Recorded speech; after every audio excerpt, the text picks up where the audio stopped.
Дээрлэх үү гэдэг шиг л ер нь нэг ийм л байдалтай байна.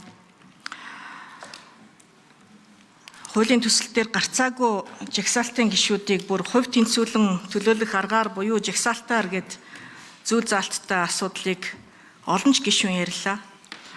Ариун зайгаа хуулиа уншаа гэсэн хэсгээл тэгэл таслаал бахан одоо сошиалар сэвэл явж лээ л та.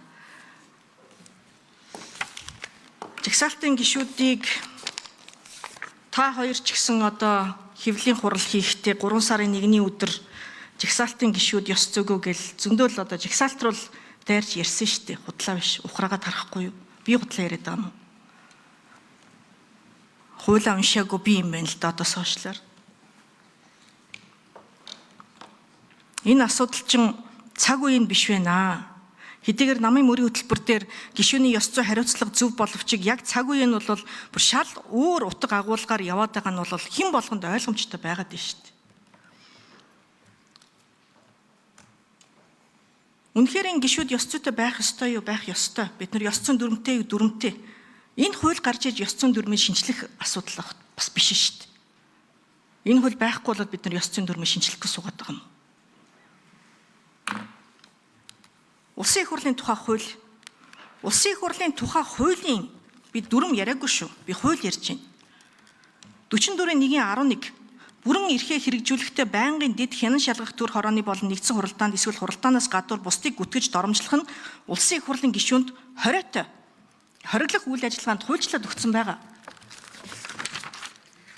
41-2 гишүүн бусдыг гэмт хэрэгт холбогдуулан доромжлох таслал гүтгэхээс бусад тохиолдолд бүрэн эрхийнхаа хүрээнд хэлсэн үгийнхаа төлөө одоо хуулийн хариуцлага хүлээхгүй гэд байгаа шүү дээ. Хуульчилсан байгаа.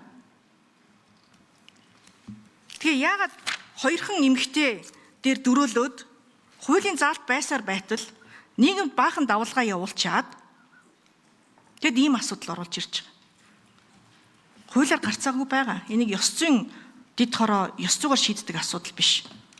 Гишүүд хэн нэгнийг гүтгэх, доромжлох хуулиар хориотой ойлгож гинүү.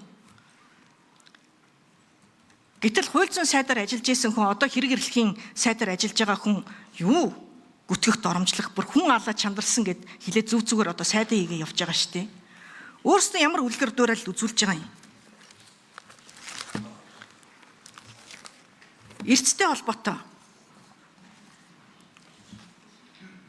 тухайн жилдээ 5-аас дээш хоног буюу 40 цагаас дээш тасалсан болвол ямар нэгэн хүндэтгэн үзэх шалтгаангээр тасалсан болоод бид нар хариуцлага тооцох ёстой.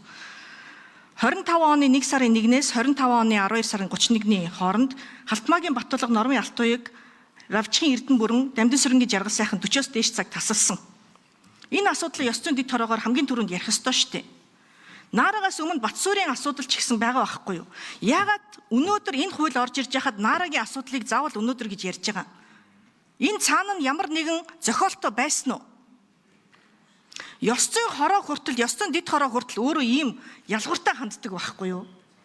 Өчигдөрхөн үндсэн хуулийн өдөртөө буюу засгийн газрыг огцруулахаар өргөн барьсан байгаа энэ асуудлыг 3 хоногийн дотор одоо хилцэж эхлээд 10 хоногийн дотор шийднэ гэдэг ийм хугацаатай чуулганд оролцоогүй гишүүд одоо эсрэгээрээ чи чуулганд оролцоогүй ёс зүйгүй байна гэж ярьж байгаа шүү дээ.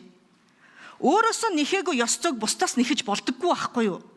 Тэгээ энэ ёс зүй чи яг өнөөдөр энэ цаг үед энэ цэцтэй чинь За Болормон гişүү.